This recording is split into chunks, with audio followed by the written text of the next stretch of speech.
नमस्कार दोस्तों, इस नए वीडियो में आपका हार्दिक स्वागत है। दोस्तों, इस वीडियो को प्लीज़ आखिर तक देखें और इस यूट्यूब चैनल को लाइक सब्सक्राइब करना और बेल आइकॉन दबाना नहीं भूलें।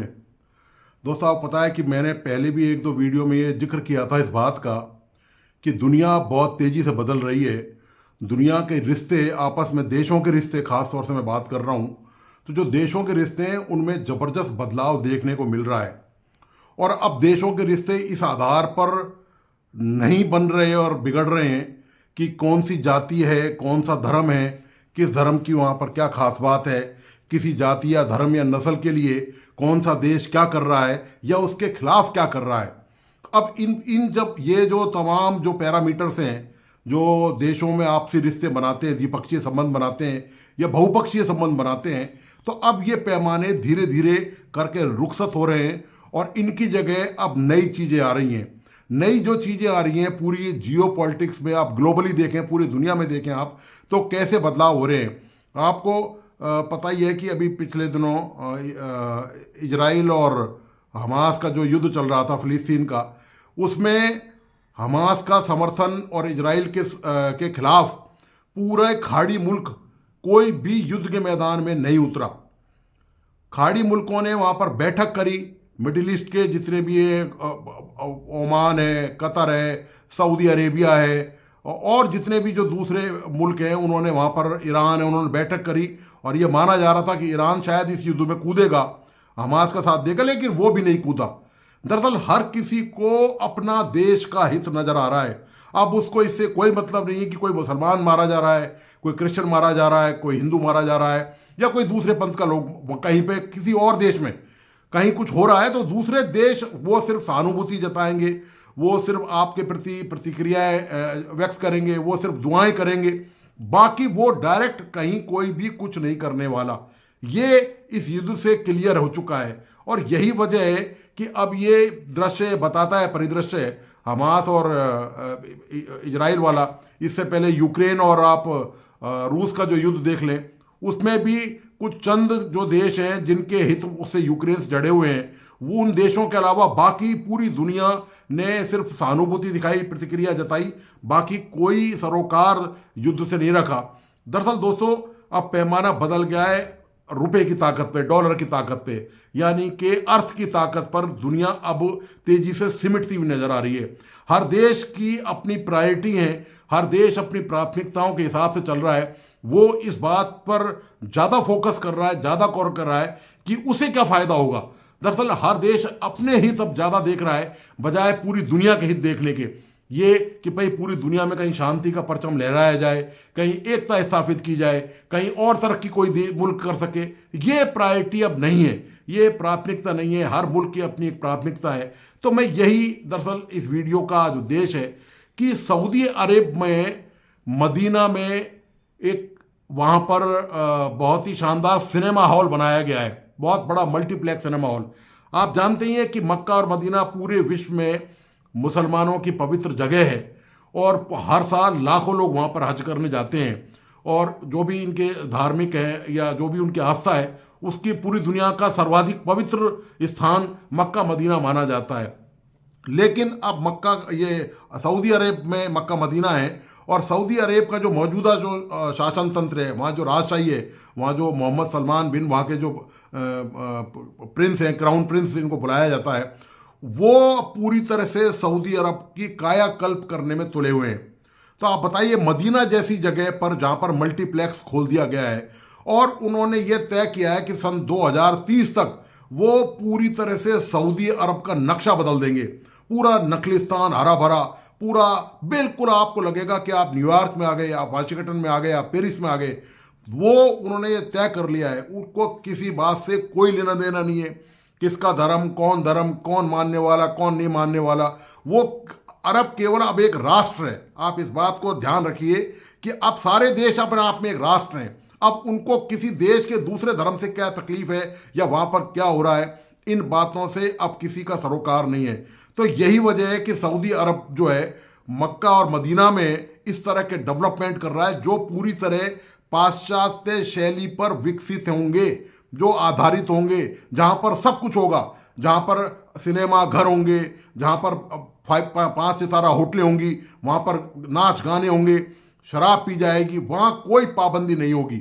ये अब दुनिया का जो तौर तरीका है वो बताता है कि दुनिया अब किसी तरह से बदल रही है, और जो नहीं बदल रहे वो निश्चित तौर पर पाकिस्तान जैसे लोग, देश हैं जो लगातार अपनी मूर्खता के कारण नीचे नीचे जाते जा रहे हैं, और वो बदलाव बिल्कुल भी नहीं लेके आना चाहते। लेकिन दुनिया किसी का इंतजार नहीं करेगी बदलने के लिए, और किसी भी देश को किसी के मामले में कोई सलाह नहीं चाहिए, कोई उपदेश नहीं चाहिए कि उसको क्या करना है। वो उपदेश जो दूसरे देश हैं वो अपने पास रखें, उनको किसी की फिक्र नहीं है। उनको सिर्फ ये नज़र आ रहा है कि हमें आगे कैसे बढ़ना है, हम अपने देश के लिए क्या करना चाहते हैं, उस देश में किसके लिए कौन सी भावनाएं जुड़ी हुई हैं, वो उन भावनाओं का अब वहाँ पर कोई स्थान नहीं रह गया है।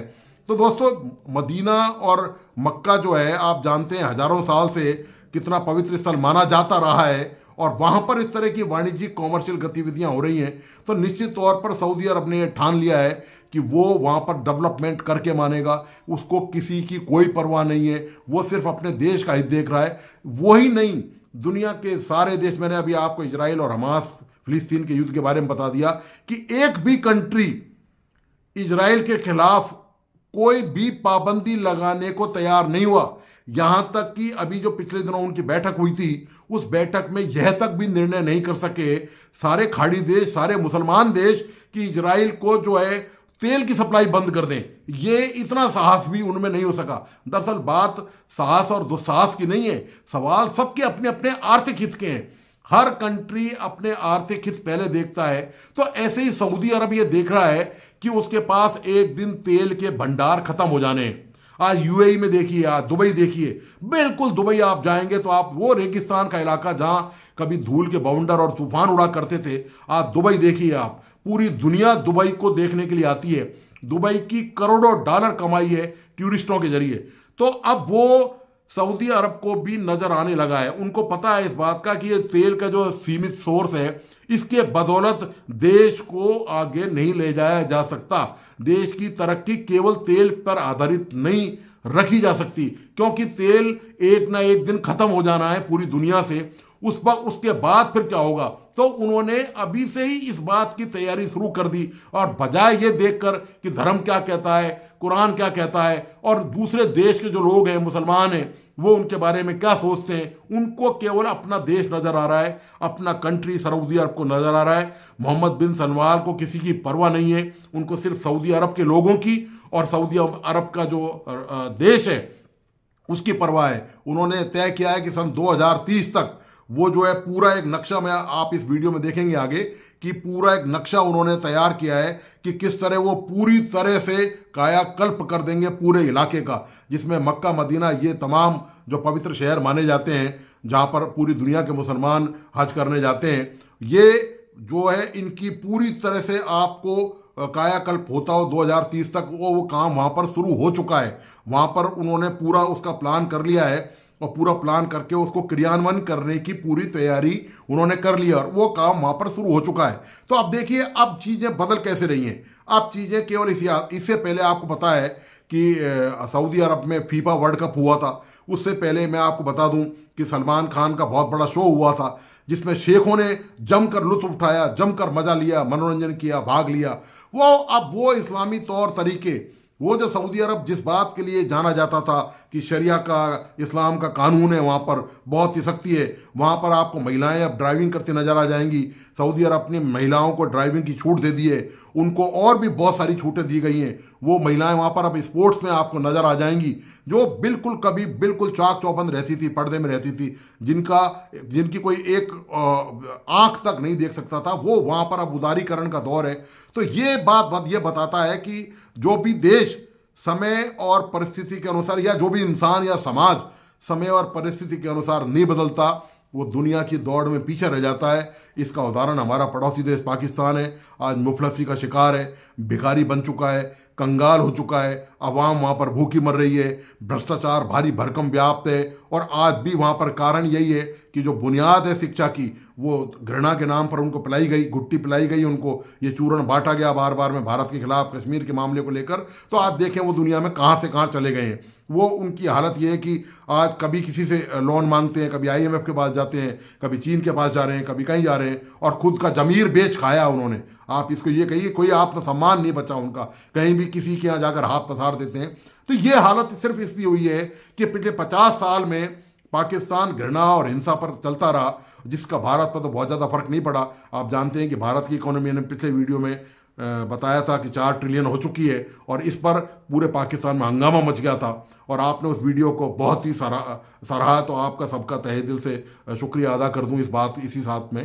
तो दोस्तों, आपको मैं ये तस्वीरें दिखाना चाहता हूँ कि सऊदी अरब में कहाँ डेवलपमेंट कैसा चल रहा है। सऊदी अरब अब वो जो कभी इस्लाम के नाम पर पूरी दुनिया में माना जाता था कि नंबर 1 है, अब वो सऊदी अरब कहाँ से कहाँ पर उड़ान भरने की तैयारी कर रहा है। उसके पंख कैसे कैसे बड़े विस्तार आकार लेते लेते जा रहे हैं, वो मैं आपको इन वीडियो में आगे अब दिखाऊंगा। तो प्लीज़ इस वीडियो को आप पूरा देखें, और इस यूट्यूब चैनल को लाइक सब्सक्राइब करना और बेल आइकन दबाना नहीं भूलें। आइए आज आपको सऊदी अरब की यात्रा कराते हैं, चलिए मेरे साथ। तो इसी के साथ धन्यवाद, नमस्कार।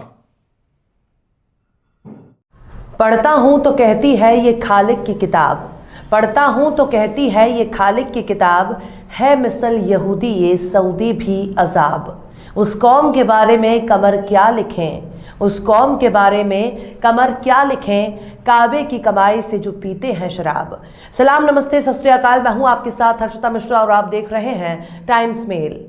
अल हिजाज, हिजाज मुकद्दस या फिर हिजाज, एक ऐसा देश जहां इस्लाम के आखिरी पैगंबर की आमद हुई, ऐसा देश जो अपने अदल और इंसाफ के लिए जाना जाता है, एक ऐसा देश जहां नाइंसाफी बिल्कुल भी बर्दाश्त नहीं की जाती, ऐसा देश जिसे आखिरी नबी का मुल्क कहा जाता है, एक ऐसा देश जिसकी भाषा अरबी है, जिसे सकाफत और तहजीब वाला देश माना जाता है, एक ऐसा देश जहां संविधान ही कुरान और कुरान ही कानून, ऐसा देश जो खुद को मूर्ति पूजा से पाक मानता है, जिसे शरीयत पर अमल करने वाला देश माना जाता है, यानी आज का सऊदी अरब।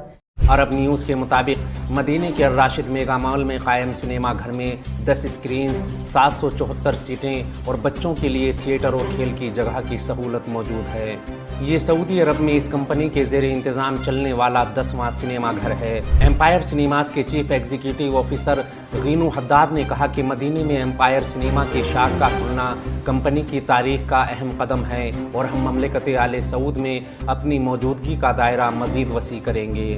उन्होंने कहा कि ये इंतहाई जदीद आलात से लैस सिनेमा घर न सिर्फ मदीने के रिहायशियों, ज़ायरीन और सयाहों को ताज़ा तरीन फिल्में देखने का मौका फराहम करेगा, बल्कि ये सऊदी हुकूमत के इस शोबे को फ़रोग़ देने के विज़न से भी बिल्कुल हम आहंग है। सऊदी ममलिकत ने हालिया चंद बरसों में इंटरटेनमेंट के शोबे को फ़रोग़ देने के लिए बड़े पैमाने पर सरमायाकारी की है।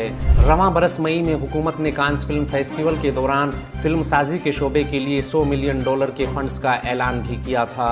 सऊदी अरब की वजारत तिजारत के हाल ही में सामने आने वाले एदाद शुमार के मुताबिक सऊदी अरब की सिनेमा इंडस्ट्री में 2023 की दूसरी तिमाही में गुज़िश्ता बरस की बनिस्बत 30% तरक्की हुई है।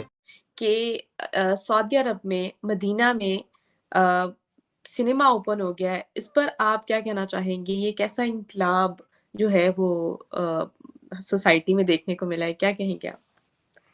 मैं तो समझता हूँ कि बहुत अच्छा है कि लोगों के जो जज्बात हैं, देखें ये 21वीं सदी है। पूरा 100 साल जो सिनेमा का था, जिसमें इतनी क्रिएटिव चीज़ें बनी हैं। देखिए ना, सिनेमा के अंदर मैसेज भी है, हिस्ट्री भी है, आर्ट भी है, उसके अंदर रोमांस भी है, नफ़रत भी है। तो ये सारी ह्यूमन वो क्या कहते हैं ना, पैशंस हैं, ड्राइव्स हैं, फीलिंग्स हैं। उनको आप माने ना और एक दकियानूसी वो सेंसरशिप लगा दें, एक मज़हब की एक तंग नज़र इंटरप्रिटेशन के वजह से। तो अब वो होता क्या था कि सऊदी अरेबिया में सारा कुछ होता था, सिर्फ पब्लिक में नहीं था होता, पर्दे में सारा कुछ होता था। और जब पर्दे में इस किस्म की चीज़ें होती हैं और पब्लिक में कुछ और होता है, तो वो एक मुआशरा जो है वो बुनियादी तौर पे 2 तरह का हो जाता है। एक तो वो एक जो है झूठ और फ्रेब के इर्द गिर्द घूम रहा होता है। तो मैं समझता हूँ ये जो मोहम्मद बिन सलमान जो है crown Prince, I only hope कि उनको कोई मार शार ना दे। अरब में तो बड़े कंजर्वेटिव हैं और वो ये रिफॉर्म्स जो हैं वो आगे लेके चले। मेरे ख्याल से अरबों को भी उतना ही हक है जो मॉडर्न आर्ट्स के और एंटरटेनमेंट के तरीके हैं कि उनको एंजॉय करें वो। तो ये बहुत खुशी की बात है। और साथ में सर बिजनेस भी आता है। इस टाइम जो हम देख रहे हैं सऊदी अरब में बहुत ज़्यादा चीज़ें जो हैं वो चेंज हुई हैं। सबसे पहले स्टार्ट ही जो योगा को उन्होंने अपने सिलेबस में ऐड किया, और योगा इंटरनेशनल डे जो सेलिब्रेट करता है सऊदीया भी उसको अपनी कंट्री में सेलिब्रेट कर रहा होता है। तो सर ये सारी चीज़ें सोसाइटी सऊदी अरब की क्या मैसेज दे रही है मुस्लिम कंट्रीज़ को, क्या कहेंगे? यही कह रहे हैं कि अपने आप को ओपन सोसाइटीज़ बनाओ। आज की हकीकत के साथ जैसे तकाज़े हैं उसके मुताबिक ज़िंदा रहने का तरीके सीखो, बजाय कि फ़रार करके एवें ही पागलों की तरह 7वीं सदी के वो एक ख्वाब ख़याली के अंदर घूमते रहो। तो ये तो बहुत अच्छा हो रहा है और अरबों में होगा शुरू, तो ये पाकिस्तान तक भी पहुँच जाएगा, क्योंकि पाकिस्तान की अपनी आइडेंटिटी तो है कोई नहीं। हाँ जी, वो कभी अरबों के पीछे भागते हैं, कभी सेंट्रल एशिया भागते जाते हैं। जो अपनी हकीकत है कि यहाँ के रहने वाले लोग हैं, यहाँ ही से मतलब आप जो मर्ज़ी ज़हनी तौर पे तैयार कर लें, हकीकत तो यही है ना। तो एक दिन शायद पाकिस्तान का सिनेमा, पाकिस्तान, मेरी एक किताब है pre partition Punjab's contribution to Indian cinema, जिसमें मैंने बताया कि पंजाब से हिंदू, मुसलमान, सिख पंजाबियों ने सारे हिंदुस्तान की फ़िल्म इंडस्ट्री पे जाके अपनी छाप छोड़ी है। इतना पोटेंशियल यहाँ इस इलाके का है, आर्ट के अंदर, म्यूज़िक के अंदर, शायरी के अंदर, और बड़े-बड़े नाम हुए हैं यहाँ से प्रोड्यूसर केदार शर्मा, ए.आर. कारदार, बी.आर. चोपड़ा, रामानंद सागर, आप नाम लेते जाएँ, इतने बड़े-बड़े नाम। उसमें एम नज़ीर होते थे, जो यहाँ वापस पाकिस्तान आ गए।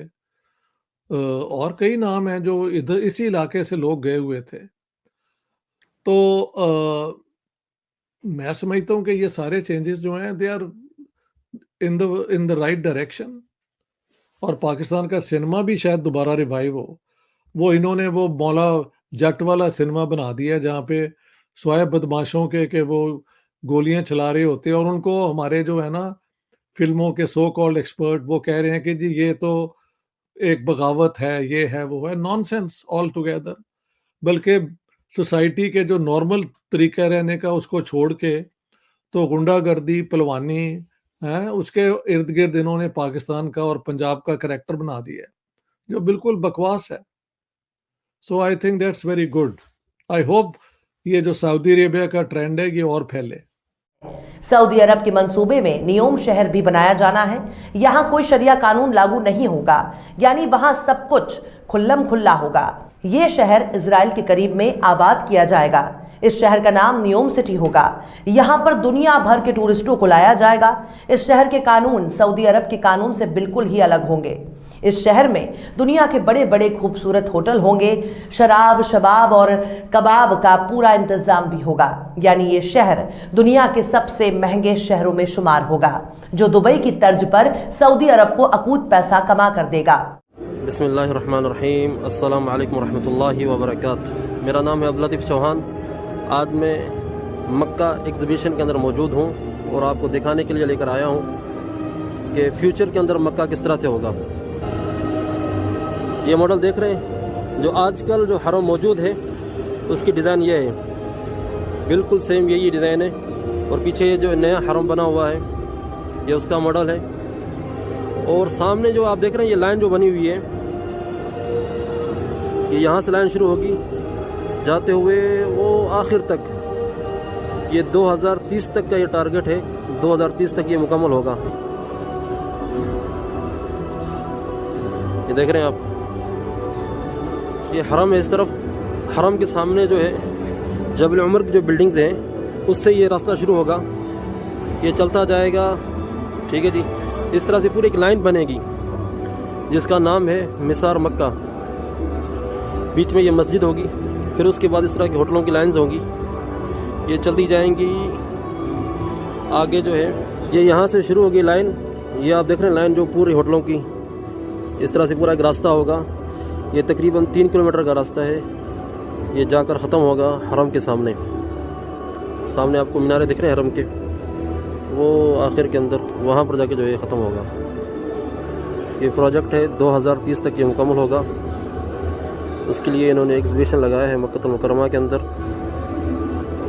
और साथ में ये देख रहे हैं आप, ये है रेलवे स्टेशन जो अभी बना हुआ है फ़िलहाल।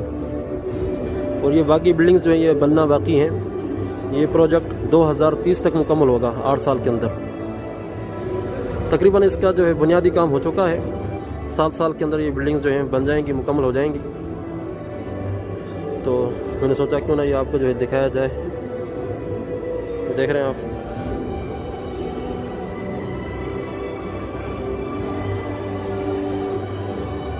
ये मक्का जो है ये शाह अब्दुल्ला के नाम से जो है ये मस्जिद बन रही है। क्योंकि ये पूरा प्रोजेक्ट जो है शाह अब्दुल्ला ने शुरू करवाया था, जो अभी मुकम्मल होना बाकी है। तो उनके नाम से जो है कि ये मस्जिद बनेगी, शाह अब्दुल्ला के नाम से, मलिक अब्दुल्ला के नाम से। बीच में मस्जिद का प्रोजेक्ट भी है। और बाकी जो है ये मक्का के इलाके हैं जो आपको दिखाई दे रहे हैं। आज सऊदी अरब की गिनती दुनिया के सबसे धनी देशों में की जाती है। ये देश कच्चे तेल का सबसे बड़ा उत्पादक और निर्यातक देश है। विश्व में क्रूड ऑयल की इंडस्ट्री में आज सऊदी अरब का योगदान 17% से भी अधिक का है। इस देश की अर्थव्यवस्था का 90% से अधिक भाग तेल के भंडारों पर ही आधारित है। पिछले 5 दशक के दौरान इस देश ने काफ़ी तेजी से विकास किया है। एक समय था जब यहाँ पर सिर्फ रेगिस्तान ही हुआ करता था, लेकिन आज पूरे सऊदी अरब में गगनचुंबी इमारतें नजर आती हैं। बेहतरीन इंफ्रास्ट्रक्चर्स की मिसाल आज ये देश पेश कर रहा है। महिलाओं को भी सऊदी अरब में पुरुषों की तरह ड्राइविंग और स्पोर्ट्स में भाग लेने का मौका दिया गया है। सबसे सख्त कानून वाला देश आज अपने नियमों में बदलाव कर रहा है, जो समय के हिसाब से अच्छी बात है। आज भले ही सऊदी अरब को शेखों का देश कहा जाता है, यहाँ हर किसी के पास बेशुमार पैसा है। लोगों के पास एक से बढ़कर एक महंगी और लग्जरी कार्स हैं। यहाँ के लोगों को सोने से भी बहुत ज़्यादा प्यार होता है। शेर और चीते जैसे जानवर शेख पालते हैं। सऊदी अरब अभी तक तो आलीशान और लग्जरी लाइफ के लिए जाना जाता है, लेकिन जल्द ही सऊदी अरब की खुशियों में खलल भी पड़ सकता है, क्योंकि दुनिया के कई देश पेट्रोल और डीजल जैसे ईंधनों पर अपनी निर्भरता कम कर रहे हैं। और अगर सऊदी अरब से देश तेल खरीदना बंद कर देंगे तो इस देश की अर्थव्यवस्था बर्बाद हो जाएगी। अर्थव्यवस्था को बचाए रखने के लिए सऊदी अरब ने अपने देश में टैक्स सिस्टम लागू कर दिया है। विजन 2030 मिशन लॉन्च किया है। एजुकेशन और टूरिज्म को बढ़ाने की ओर सऊदी अरब काफ़ी ध्यान दे रहा है। उदाहरण के तौर पर दुबई को भी देखा जा सकता है। आज दुबई की केवल 2% अर्थव्यवस्था ही ऑयल इंडस्ट्री पर निर्भर है और अधिकतर पैसा दुबई अपनी टूरिज्म इंडस्ट्री से ही कमा रहा है। IMF ने सऊदी अरब को सलाह दी है कि वो अपने खर्चे को कम करें और सस्टेनेबल डेवलपमेंट की ओर ध्यान दें। अब देखना होगा कि आखिर सऊदी अरब किस तरह तेल पर निर्भरता कम करता है और अन्य सेक्टर्स की तरफ ध्यान देता है।